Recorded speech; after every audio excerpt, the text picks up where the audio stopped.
Women Photographers Summit. I'm Polly Aringo. I'm the founder of Black Women Photographers, and I'm so excited to have you all here. I want to give a big thanks to Adobe and Adobe Lightroom for their help in organizing this summit and making this possible. Thank you all for believing in my work and this organization and helping contribute to this summit. So today we're kicking off with the one and only Audrey Woulard.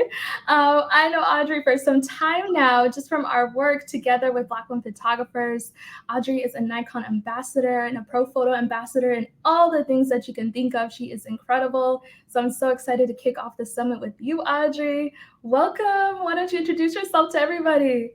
Thank you so much, Polly. Thank you for even asking me. I know that you have an entire library of Black women who are amazing that you can even ask to do this, and to ask me is a huge honor. So I want to first thank you for having me here. Tell me about myself. I know. I'm like, how do you summarize decades? I don't know. It's like life and experience, but in 1 hour. But here we are. I know. It's like I really kind of don't like talking about myself like that. But so I have been a portrait photographer here in the city of Chicago for the last 18 years, full time.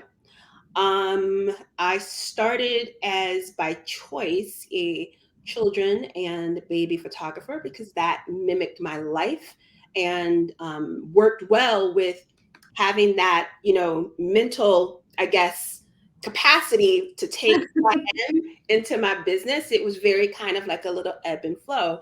And then as my business grew, I started to work more with, teenagers and things like that. Again, as my family decided to change because that's what they do. They grow up. And I dipped into commercial work at a high level. And I decided it really wasn't for me because it just didn't work well with how I envisioned what I wanted to do at 50 plus. I ain't 50 yet, but that's Not yet. Not yet. You're not gonna give me those years, but that's not where I envisioned my life. So I decided to stick with portraits with teenagers, and that is pretty much me, in a nutshell. I mean, I'm in awe of you. I see some people in the chat as well. If you are tuning in, please use the hashtag BWP Summit and share your thoughts. If you have questions for Audrey, maybe you already know about her and her work, feel free to drop it in the chat as well. We'll take time towards the end for questions. Audrey, I think for photographers, a lot of creatives, they have trouble finding their niche, their voice. How are you able to find that within your work and then hone in on this and develop what people know as the KATC technique? Oh, wow. So I talked about this earlier in a different webinar that I did, is that I learned this in hindsight. So I don't want to come off like I started my business in my early 20s. So this is all things that I just learned along the way. But I encourage people to take an internal audit about who they are as a person and who they are as they navigate the world, because that's something that you just can't fake. And if you decide that you really want to be exactly who you are, you're never going to go wrong, because people are attracted to that, and they're attracted to the confidence that you feel within yourself. So I think things that I've noticed just being in this industry for so long is there's so much noise. There's so many people telling you who you need to be, what you need to do. You have to be this way because this is how it's supposed to work. And at the end of the day, I understand that numbers matter, meaning it works this way for the majority of people. But at the end of the day, we cannot erase, being an individual. And I think when you're able to really understand how you are as an individual and then apply that to the masses, that will help you niche down exactly to who you are. Just even thinking about photography, just from looking at work, I tell people all the time, I love a lot of stuff. I will go down Instagram and follow fashion and, photojournalism and all of that. But you know what? The Lord did not want me to create that. And I just don't do it. I mean, but I can enjoy it from a voyeur perspective, but that's Right. not my calling. And that's what I do. I just follow myself. It can make people mad, but at the end of the day, it makes me happy, makes my family happy. And I'm just a more content person from it. I mean, just so many life lessons right there. I see folks in the chat agreeing, just like, what? I mean, I really just like what you said because, like you said, there's so much noise. I mean, I think I'm telling people right now to use the hashtag to tweet, and you know, Twitter is a platform full of noise. Like wherever you go, there'll be noise, and cutting through that noise, the best way you can do that is actually just, like you said, believing in yourself and doing what makes you happy at the end of the day. And so when you decided, like, okay, like this is what I'm gonna do, this is what makes me happy, how did you turn yourself from a photographer into actual business owner? Because I'm one thing I'm in awe of you is the fact that you know your business. You have your business set. So how did you do that? You know, I'm a realist about how people are and just people in general, and we're not all the same, Mhm. especially as Black women. And from that perspective and taking that into business, um, I had a really high level corporate job, very Mhm. young, right out of school, and I left that to be a stay at home mother. And from there, which is what I wanted to do. Don't say, I don't want to say that I Mhm. didn't want to do it, but I was conflicted a little bit, but it still was what I wanted to do. But what I said to myself was, and it does, you don't have to be a mother and to have these thoughts. And Right. the thought is, what am I going to go do? Why am I going to go spend time taking pictures with anybody if I'm not going to be paid handsomely for it? Why am I going to go spend my time, because time is precious. You only get 24 hours a day. And like, Mhm. that's it. Why am I going to go spend my time and not be paid for it? And there are, of course, reasons why you wouldn't do, Mhm. time to give back, but that's not something I'm going to go do every day. Mhm. You know what I mean? If you're going to go, Absolutely. you're just not going to go do it every day. So if you're going to go do it every day, that's my whole thought. So when it came down to business, I told myself this very early. I told myself this very early on with no written plan, right? This Mhm. is my just internal thought.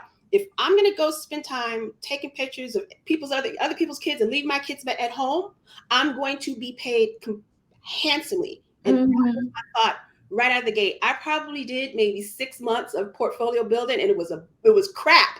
It was a crap portfolio. It really was. And I knew what the perception I wanted to convey to the people that Mhm. I wanted to photograph. The work just came after that. With my work, I'm so open about showing my crappy pictures because it shaped me like as a person. I do it Yeah. all the time. I would show people anything because I'm not ashamed of it. I sucked. I did. But in terms, like I said, in terms of business, what's your time worth? What is it worth? Mm. If you want to tell, because what time, the price you put on your time tells people what they think you are worth. Can we say that one more time? I don't think people heard you. Can we say that one more time? What is your time worth? Are you going to be put up, paid handsomely? Because Like, photographers, creatives in general, there's like talking about money in itself feels like very taboo in nature, right?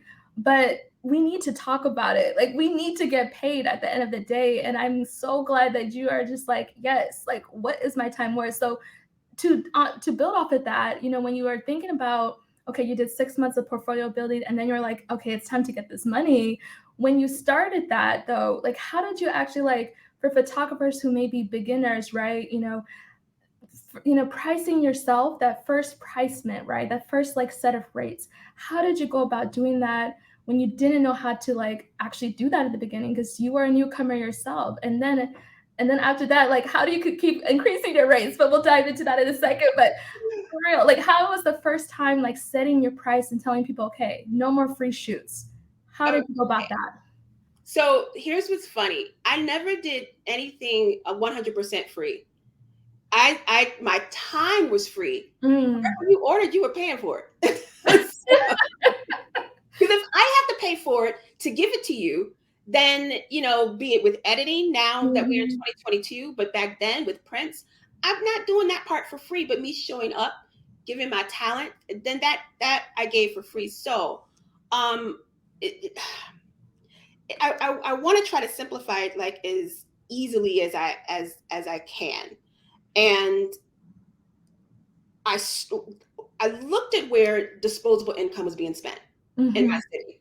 That was my entire research. If I want to just talk research and put my college into place, I researched where was disposable income being Mhm. spent, not where people lived at, not where the big houses were, Mhm. none of that, because where your disposable income is being spent has nothing to do with where you live. Because you can have some broke people walking around with a Louis Vuitton. So I want you to give me that money. That's kind of like how it was. So I mean, like that's really what it was. So I researched where that was being spent, and me being, this new photographer with the questionable portfolio, I'm this Mhm. Black woman with a gangle of kids. What I decided to do was partner with the business that catered to the clientele that I wanted, and I knew that would legitimize me. Period. That's what I wanted to do. And I knew that the relationship that I would build would make them very loyal. Relationships Mm. are key. And I'm speaking from a portrait perspective, by the way.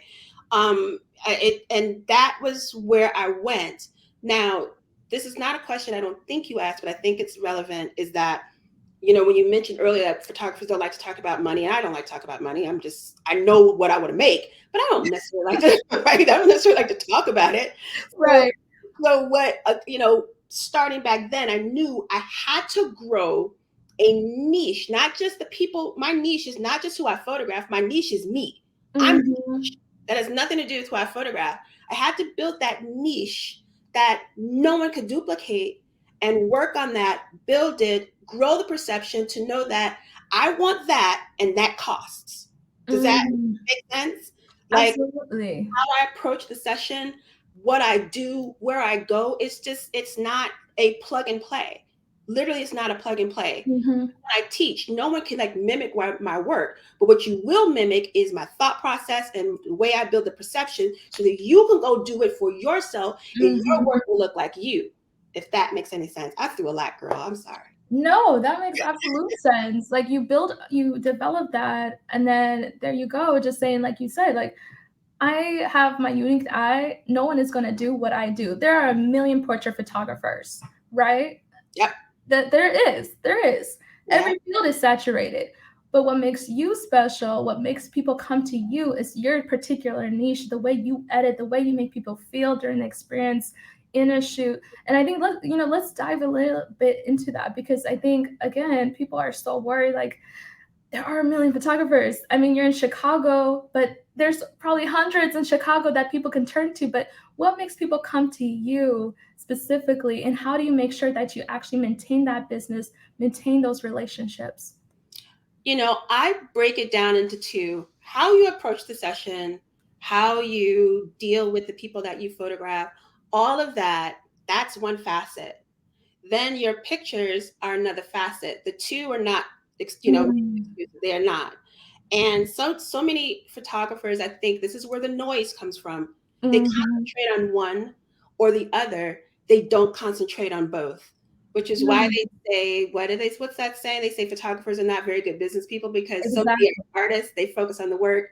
Then you've got other people who will come in and then teach the business, but their work isn't that good. You got Mm, to have both because we are in an Instagram society. This is not going anywhere. It's literally not going anywhere. If your work looks like the next 20 branding, photographers out there, why are you special? Just because mm, like literally, why are you special? Because we are not giving clients today enough credit. They have a discerning eye. And if your work does not stand out, at the end of the day, you can have one or two good business years, but are you mhm, lasting 10? Are you lasting 20? Are you lasting all of those years until right. you grow that work and have work that's recognizable to you? The heart. It has to come from the heart. And that's where that key is. Tune out the noise, listen Mhm, to your heart. You're going to have people who tell you your work is wrong, your work sucks, you cut off an arm, you blew out a highlight. But at the end of the day, right? At the end of the day, that heart is what's going to show in your work. Then you Yes. marry that to the business, you're unstoppable. Oh man, I'm just like so fueled, and we're only been talking for 15 minutes. I told you I don't want to ramble because I get in this. I love talking about this like candidly. Yes. I have to create a keynote that I'm like,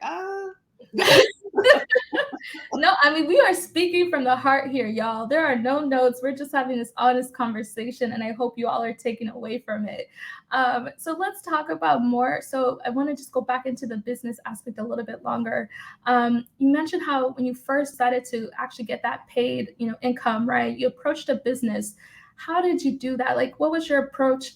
And I mean, how do they even just like decide to like take that leap and trust you? Because you had no other backing. So how did you establish that first backing?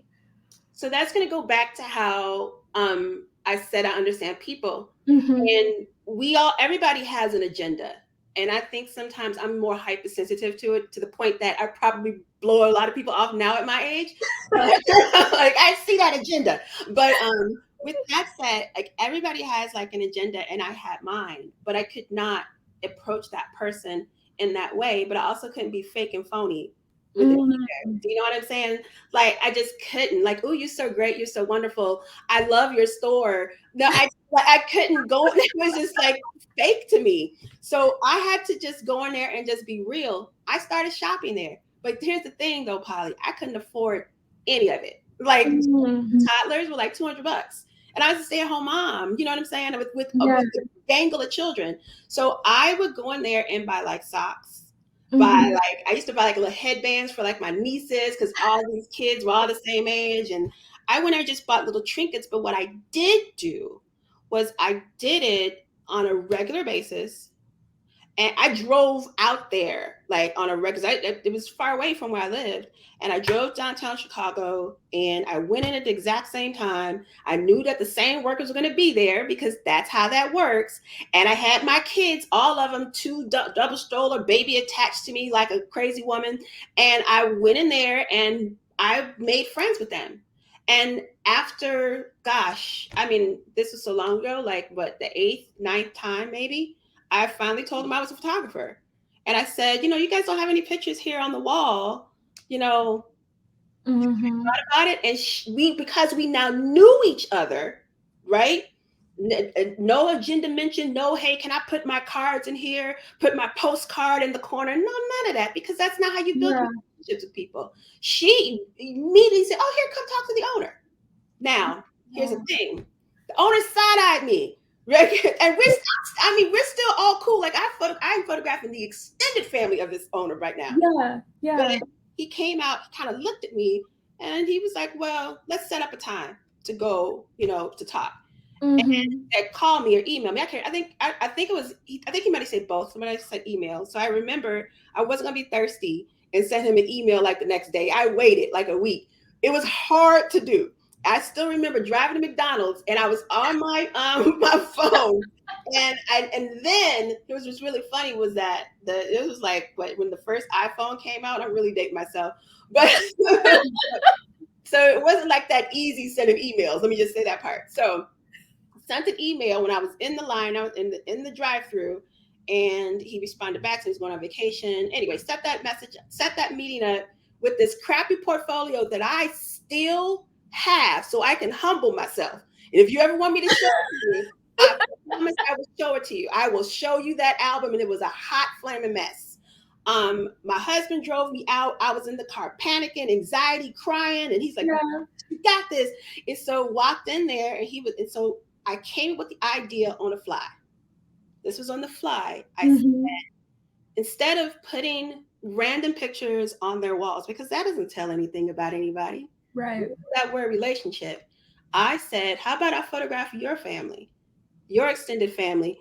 And I wanted them to build that relationship with me, like what I do, because then that would tell like this. They knew all the Chicago Cubs, Chicago White Mm-hmm. Sox, all this, and this is me being a nobody with this crappy port. I ain't going to take pictures and show it to you, so I'm just not blowing smoke up your behind. So I photographed their family, and they loved it, and the rest was history. My word of mouth went through the roof.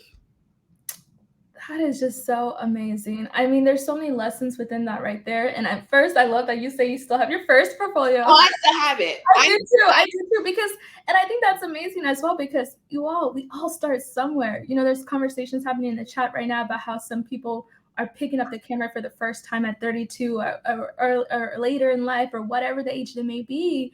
And I think it's just like beautiful in the fact that like you are also recognize that you started somewhere. Even though you have decades in the industry now, you still remember when you first started and you use it to help on yourself, which I love. But also just going back to what you said about just approaching them and just having that like faith in yourself. Like, even Yeah. though you said it's a crappy portfolio, like you just knew that you needed to do something to put yourself out there. Yeah. I mean, I don't want to come off like I was really like super confident. Mm, And I already know, people tell me all the time, I give off that aura. I know that I am confident with a lot of things within my life. There are a lot of things I'm very insecure about. mm, With that particular situation, just being very, very candid, we would stay at home, first of all, let me just say this part. When I quit my job, we had 2 kids. Like that's by the time we got to that point, we had 4. wow. So my husband was like, you got to do something. He was like, get a part-time job, see if you can get back into get a part-time job, because I Mhm. in computer science, but there was no part-time at that. That was full-time or bust, right? So that pressure of not being able to keep my same life made me just like, it's go hard or go home. And that's kind Mm. of where that came from. It wasn't like a confidence thing, if that makes any sense. It was a No, different it does. thing, because even after I got into that store, it wasn't like, oh, everything was hunky dory. I had to come up with a plan to get with their client base. I had to push that. And the way I pushed that was I offered the idea of doing mini sessions in the store. Mini sessions were not a thing. And I'm going to say it here. I was one of the first to do those, if not the first. And came up Mhm. with the idea. My idea was to do mini sessions, not just to get a bunch of people and just say Mhm. I'm taking pictures. My goal there was to do mini sessions and put each one of these high-end clients in areas they had never been in. I put all those folks in the alley. They thought I was going to have a pretty backdrop and all this. No, Mhm. we're going outside around the corner in the alley where there's tea and all of that, and you all are going to look dead. You have to trust me, and I Yeah. want you to look at it and you can't understand what I'm doing and why I'm doing it. And you got your toddler in these $200 jeans, and he's going to sit right there in that alley. You have to trust me, and they did, and that is what actually grew my client base. Wow. So I had nothing to lose at that point. I mean, like you said, you took that leap of faith. You are a mother with 4 children, right, at this Yeah, point? 4, 3 a year apart. 3 a year apart. I mean, so there's within Black women photographers, there are some mothers in the group, and they actually host some monthly sessions of just like balancing motherhood and photography. And so, like, I'm just glad, like your husband was like, okay, like, because like doing Yeah, that, he was I really. can't My husband was imagine. really supportive. Yeah, He that's was really amazing. supportive. Yeah. I mean, just kudos to you, and just again another testament that you can be all the things and also a mother and balance, just like this thing called photography. Yeah, yeah. I mean, and also too that just for anyone going back to the whole niche and the business, Yeah. what you want to build as a photographer, it really should just come from like who you were. Because like I said, I did the whole commercial thing. I was flying out to New York, photographing these big campaigns, and the reason I stopped was two reasons. At that point, I Mhm. had a pretty good portrait business, right? Mhm. And I had the chance to get rid of it and go completely commercial with an agent and all of that. Um, I was 2 things that I didn't like. I didn't like to travel.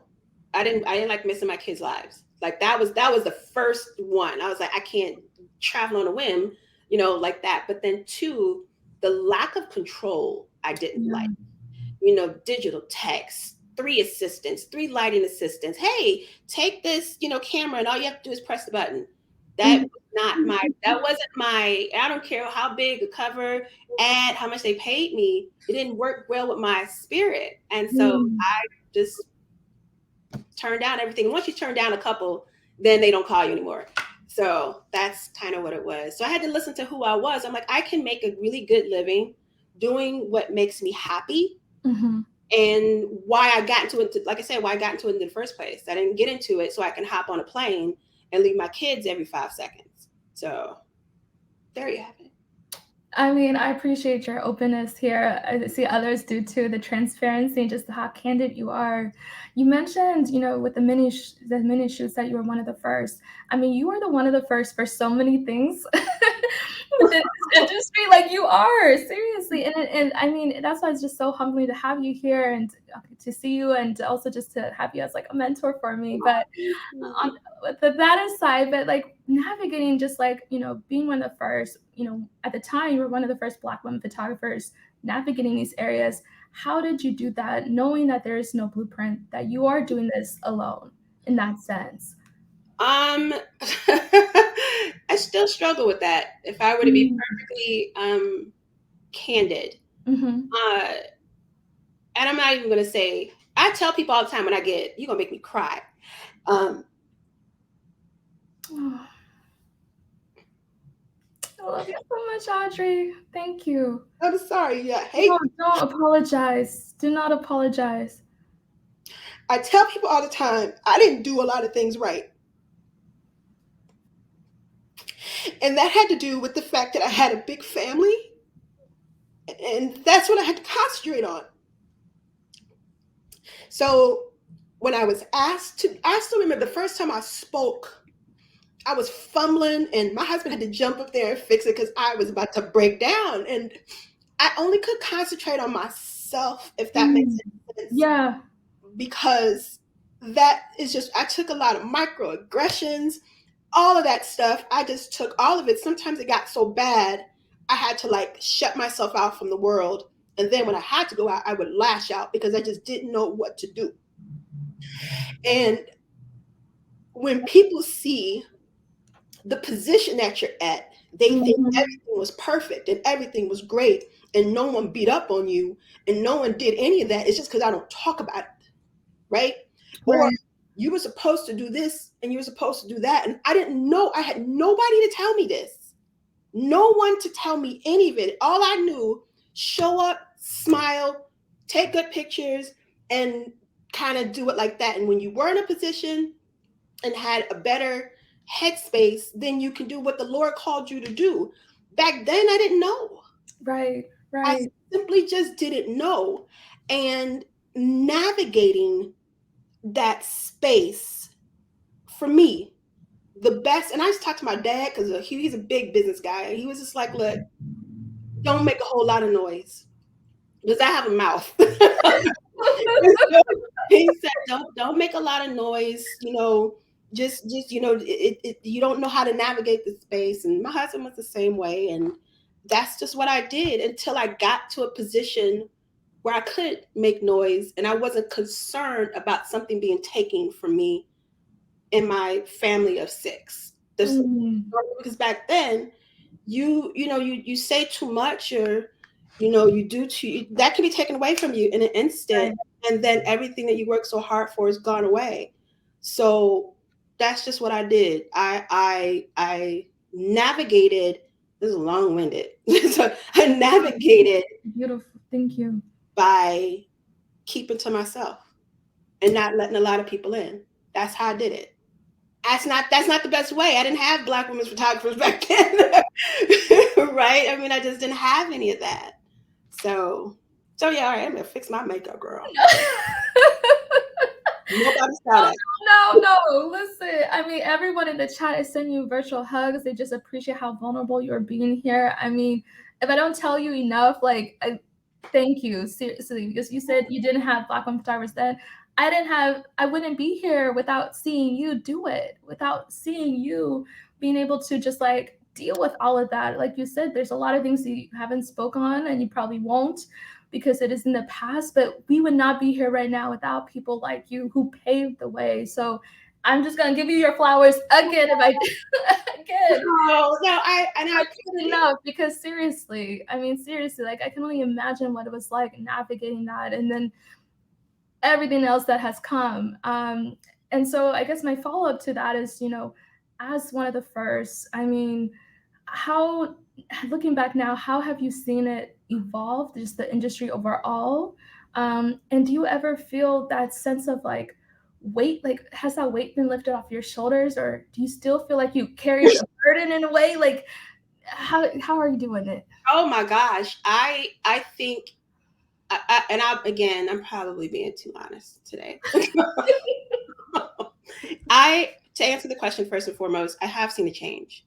And Mm, because I'm so hyper aware of, so many things and people, I sense fake and performative from right. people who are very genuine. I just see it from a mile away. I don't say a whole lot, about it because it's not worth it at this Mhm. point. Well, maybe it would be, ask me that 2 years from now, but He doesn't get it 2 years. yeah, ask me 2 years from now. But with that part said, I do think that it's gotten better. I have been very, very happy to see so many black people, black women specifically, being able to be put in the forefront, being supported, speaking.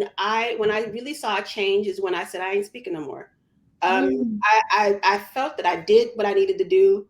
And I mean, I'll still do it every so now and then, but I'm not the one that's getting ready to just go and let me just put all let me submit my application.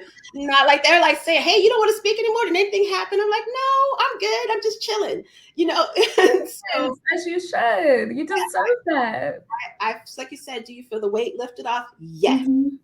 Yes, because it does not feel good being the first all the time, because the first is always the one to get criticized. The first is always the one to get picked on. And either you can take that hit and Mm. be there to support when your time is able to support. That's very key. I still took those hits, but I'm still here to support when I'm able to support, and just understand, look, I had to do what I had to do. Not saying it's Mhm. right or it's wrong. I'm just being truthful about Mhm. it. But now I'm very happy about it, and happy about the people who are being recognized, and because so many great women, and just the stuff that you do. I send you texts all the time. All You the know, time. I'm like, "Oh my god, Audrey." And you don't see it, but I'm still like, "Ah," when you text me. I mean, just seeing that, just I'm gonna sound like old auntie, but honestly, just seeing the younger generation get out there and make those moves, and approaching these companies and all of that, and making their mark. Like, you're gonna see me, and you're gonna see all of my friends, and you're gonna see all of that, and me. I'm sitting back, girl, with my tea. Y'all do it, like that. That's how I'm really looking at it, and I'm very happy because there's strength in numbers. Yes. So there are going to be people who are going to be beaten up with those microaggressions. It's going to be tough. It's going to be Yeah. tough for them, and they may retreat. They may back out, but there's going to be four other sisters who will come in and take over and let you know, hey, girl, go ahead and chill. We got this. Yeah.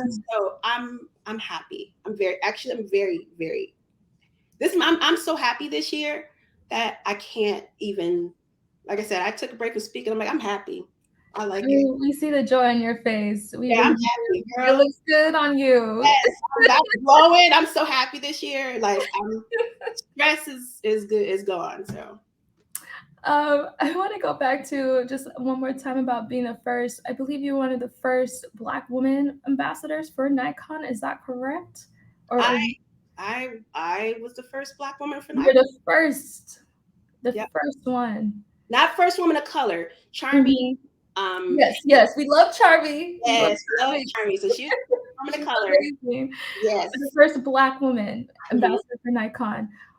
What was that like after being in the business for so long and then having a brand? I think everybody wants to be able to be recognized by the brands they utilize or whatever it may be, but what was that like? Talk to us about that moment when you were, approached, if that's what happens, You to know, be an ambassador.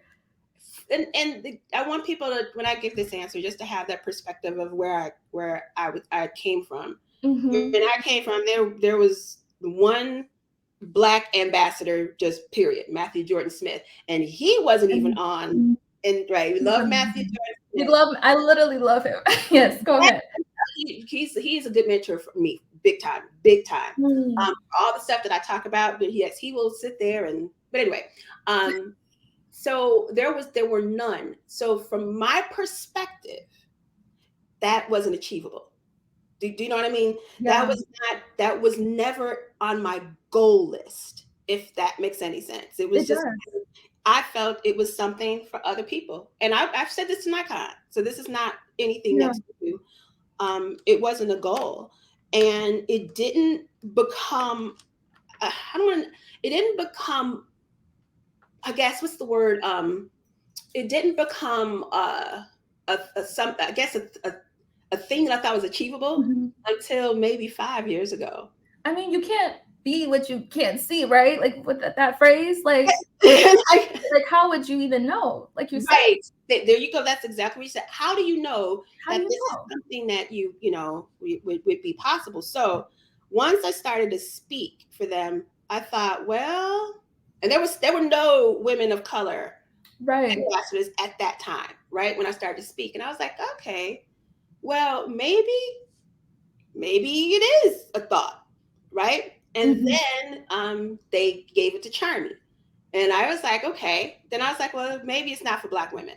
I mean, Mhm. this is what's going through my head. I remember talking Mhm. to you back then, talking to Kesha Lambert, and I was like, girl, Gosh, yeah. She's like, he gonna be an ambassador. People say, I was like, no, I'm not gonna ask anybody. I said, not me, like Mhm. not me, and spoke for them. I still more and more and more. It was never something I thought I would get, and I, like I said it to Nikon. And when I got the call, they gave me no pre-warning, no, hey, this may happen. None. When I say none, like crickets, none. It was like Beyonce dropping an album that we didn't know about. Yes, it was a midnight album. And so when they called, this is so funny. This is when it called. Because I'm not a cry. Well, no, I can't. I do cry at movies. So let me take that back. I do. I cry at movies and animals on Facebook when they show those beds. Those will get me every time. But when I got the call, I was back here in my office and I started crying. And my husband and my son ran back like what's going on? And my husband looked at me and he knew exactly what it was. And I was like, I said I didn't think I would get it. That's kind of how I felt. It wasn't an achievable goal Right. for me. I mean, now you achieved it in so many other things. I mean, you're also a pro photo ambassador, I believe, as well. Mm-hmm. What? Yeah, that one was it. It was the same thought process where when I did that commercial for Mhm. them in Barcelona, they never no camera company at that point featured any Black women in any of their ads at all, like none. Mhm. And when they did that, I was talking to Karin at Creative Soul, like we got our little friend group. I So know. So Karan is another Black woman, amazing, one half of Creative Soul. And for those who may not know, last year, or I think it was 2020, one of our first conversations panels was with these Black women camera ambassadors that Audrey is mentioning. So if you head to our YouTube channel of Black women photographers, you can see that conversation with Karan, Kesha, all the heavy hitters. But go ahead, Audrey. yeah, so we have like candid convos where we all like, oh girl, what do you think? And so when I did that, I was like, okay, wow. I think they flew me out to Sweden for a business meeting. So me and my husband were there, and I was talking to the lady who was head of marketing at the time, and she said, it's time to do something different. And Mm, I felt that. Remember, I told you I can weed through a lot of mess. absolutely. And when she said we were walking up the stairs and we were getting ready to head to this, like they had this big Christmas dinner, she said, it's time to do something different. We need, and featuring, I think I asked her why, just for my own internal. I think I did that. But when she said that, I really, truly in my heart felt she was telling the truth. Not saying she wanted just me, but just Mhm. they needed to do something different for a company.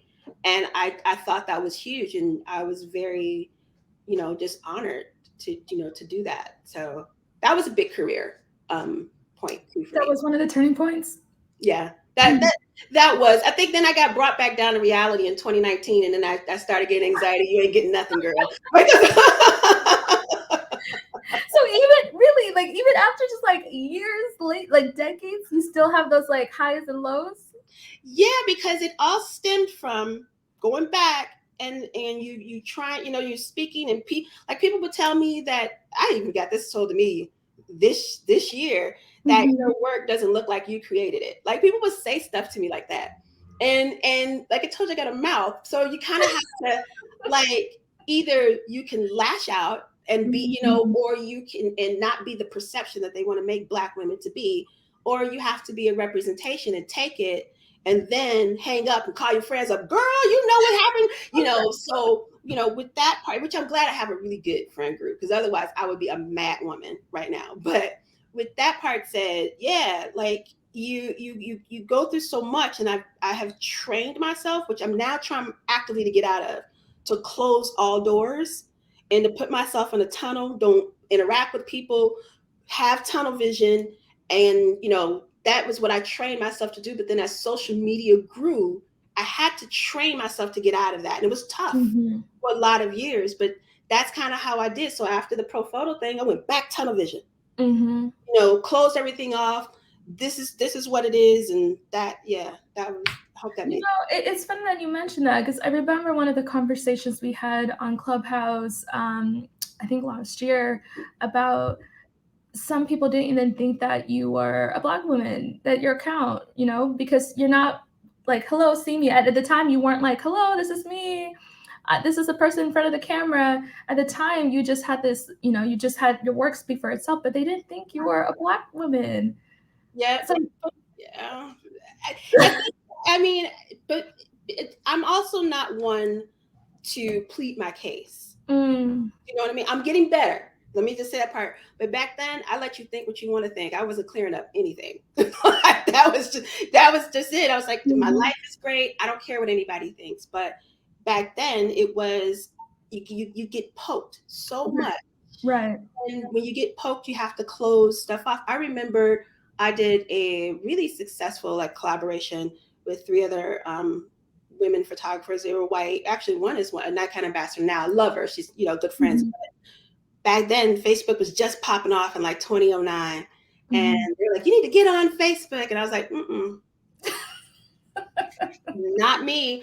And they were all down there just on Facebook. There, we had this big house rented, and I took my Black behind up to the top room and by myself. You know what I mean? I'm not doing on the phone with my husband. I'm not doing nothing. Right? That was me because I just could not just integrate Mm, to the masses like that, because I just got beat up so much. Because, like I said, I will lash out. So the best way was to protect my peace. And when I was protecting my peace, that meant you didn't have to know nothing about me. You can try to find out what you want. You're going to be wrong 100% of the time, mhm, but I wasn't going to clear it up.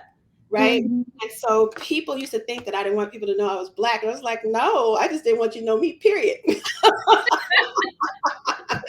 it's like you can't hide it. I got to show up to people's houses and they don't know who they Right. are. Right? It's like, but that was like to me an idiotic argument, but I let people think it. That, Mm. like I said, in hindsight, I probably shouldn't have, but I'm just telling my truth. That's how I And we felt. appreciate you telling your truth. We really do. And you also mentioned, so when you first started, like you just, if you've been listening throughout the conversation, social media was not what it is today. So how have you been able to just like navigate that learning curve, if it was a learning curve, like, have a digital presence when you were doing like the cold hard, just like knocking on people's doors at the time to get your clients? You weren't worried about posting on Instagram or Twitter or whatever platforms, TikTok, this, that. So how did you navigate that? Well, I built a very solid back then. I still do it now. And when I Mhm, teach people, marketing, I will always tell them word of mouth is going to be what keeps you in business. Not how big your Instagram following is, not any of that. Now you can have a big Instagram following and get 2 or 3 clients and make that word of mouth, great. But mhm, back then, I just maintained, like I'm talking to you, I would talk to my clients the exact same way. I mean, like there was no, let's yeah, act here, let's do this. No, yeah, literally the exact same way. And when you start to create that relationship, no one's perfect. So if I do something wrong, don't ship something, don't answer an email, guess what? You're forgiven because you're now part of that family. Like, hey, I know Audrey. something must have happened. You know what I mean? And so that translates to their friends, to their friends, and to their friends. And so that's pretty much how I have maintained and will continue to maintain my business now Mhm. with social media. Real talk, I'm still trying to navigate that as authentically as I can, Mhm. because that has never failed me. I have had people run my Instagram at one point and it just didn't work. It just didn't work. It needed to be my voice and how I did it, how I decided to post the pictures I decided to share. That had to be an element within my business that I kept because that was Mhm. true to who I was. You know, we can't keep, the bigger you grow, you can't rewrite the recipe. Right. Do you know what I mean? Like Right. let's rewrite the recipe, not in the business, not in a business that's based on relationships. You know, not if, now if you're just selling a product and you don't have to see that person, that's a whole different process, you know, thought process. But if we are in a, I believe portrait photographers specifically, Mhm. commercial, because you gotta be friends with some of those you know, advertising agencies too, but you have to have an element of building relationships. And the only way, in my opinion, to do that is to talk to them personally in some way, shape, or form, be it in person, at any events, things Mhm. you're gonna do, you do have to kind of show up in some way, not just in your IG DMs. Or Okay. No, but it's true. It is true. I mean, it's so like valued is not said enough because I think people feel like, okay, yeah, there's all these apps, but that's not going to do the work. That's not going to keep those clients returning back. I think one thing I love about just you and just like what you showcase online is like you one day will post a newborn that you photographed and then you'll post it like them again in their like high school, you like senior portrait, like I mean, yeah, that is just like that right there is a testimony just to the power of relationships, being able to like maintain that family as a client from like literally when they were a baby to like in teens. I see it all the time on your Instagram. Like, yeah. how do you do that in this sense? Like, how do you do you just like say, hey y'all, I know they're gonna be graduating. Like, I or do mean, you just love the relationship you fostered over time that they just come to you now? well, I will be honest, and if anybody can take something away from what I'm about to say is this: have a good catalog system, because that has gotten me into a lot of trouble with a lot of clients if I don't show their before and after. So I have to come up like, well, I can't find that drive, but have a good catalog system when it comes down to your work with that. But I actually do, when I started doing that, I did that for photographers more so than my clients, but now my clients like love it. But it was more so from photographers because I believe that there is a perception that longevity just doesn't exist unless you have the, what's the word I want to say, the portrait kit, the portrait photographer kit.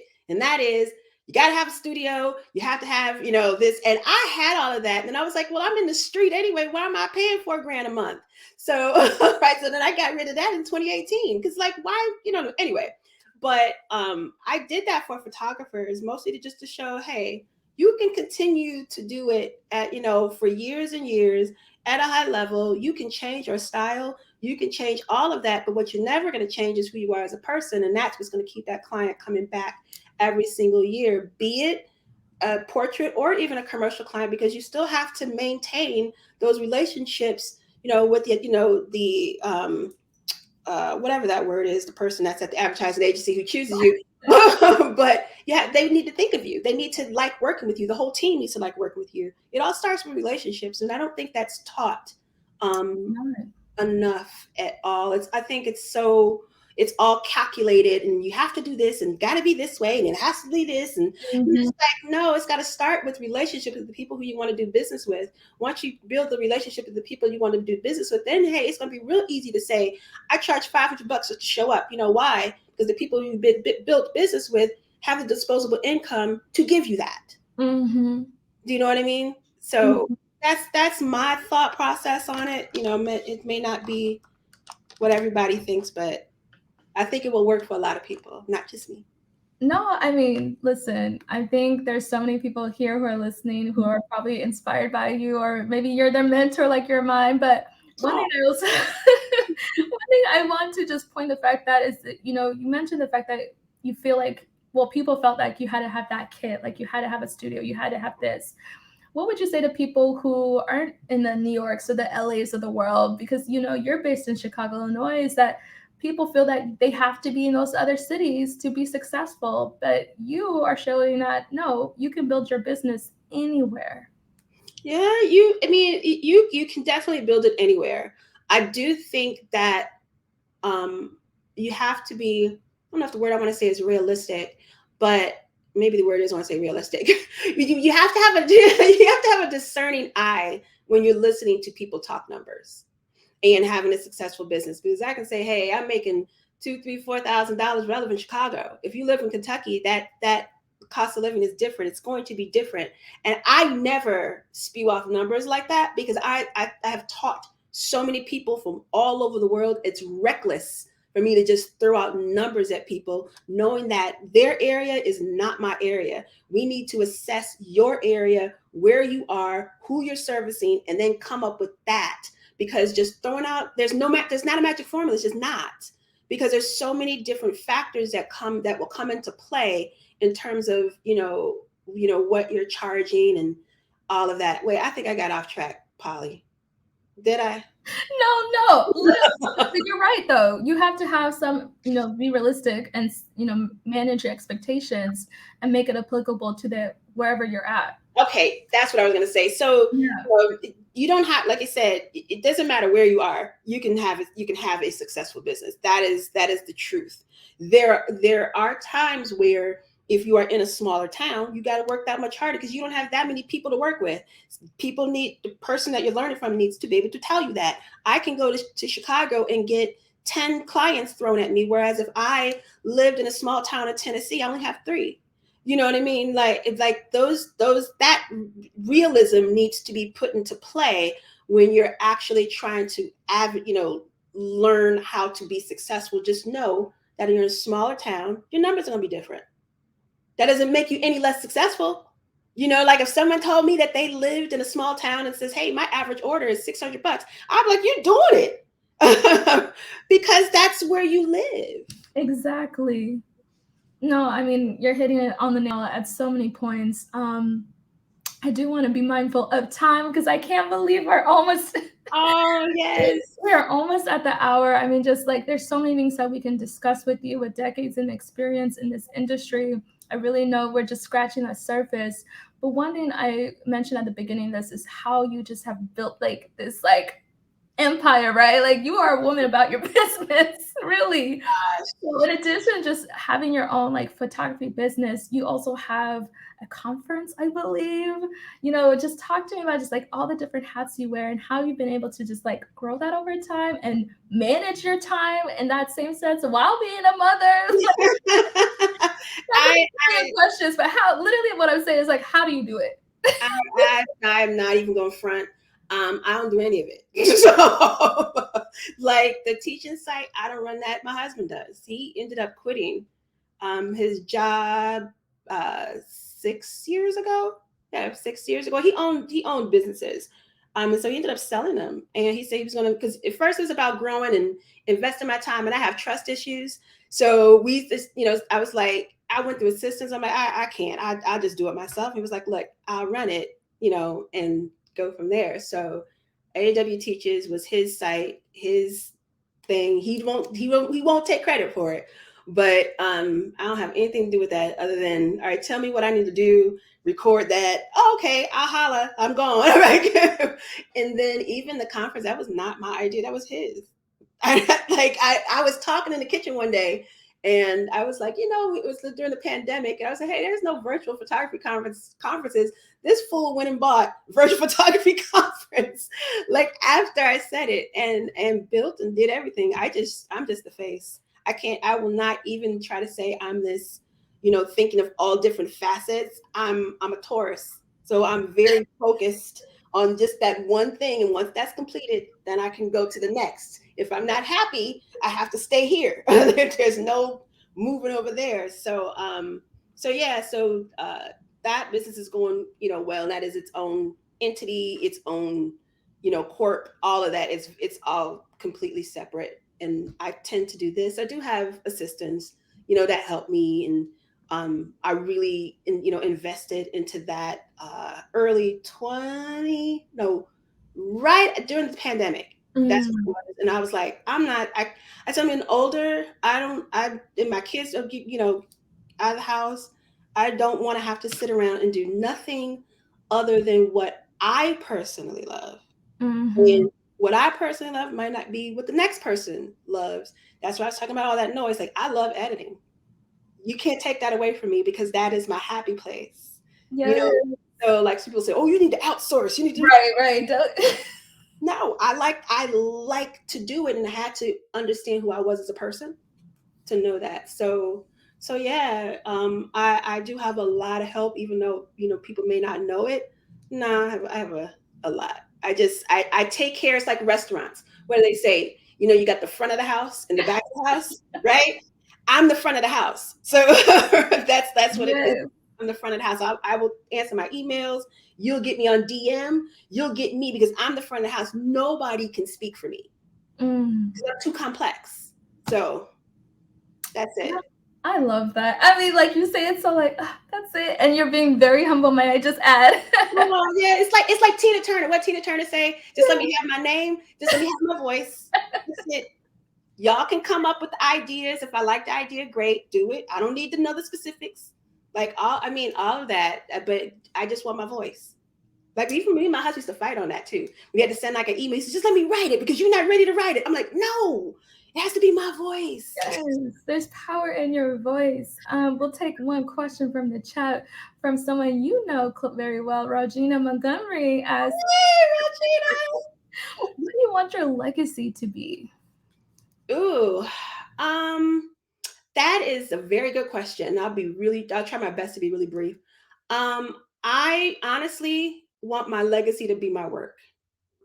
I started that way and I haven't wavered away from it. Like I told you, you can't rewrite the recipe that worked. You can fine tune it.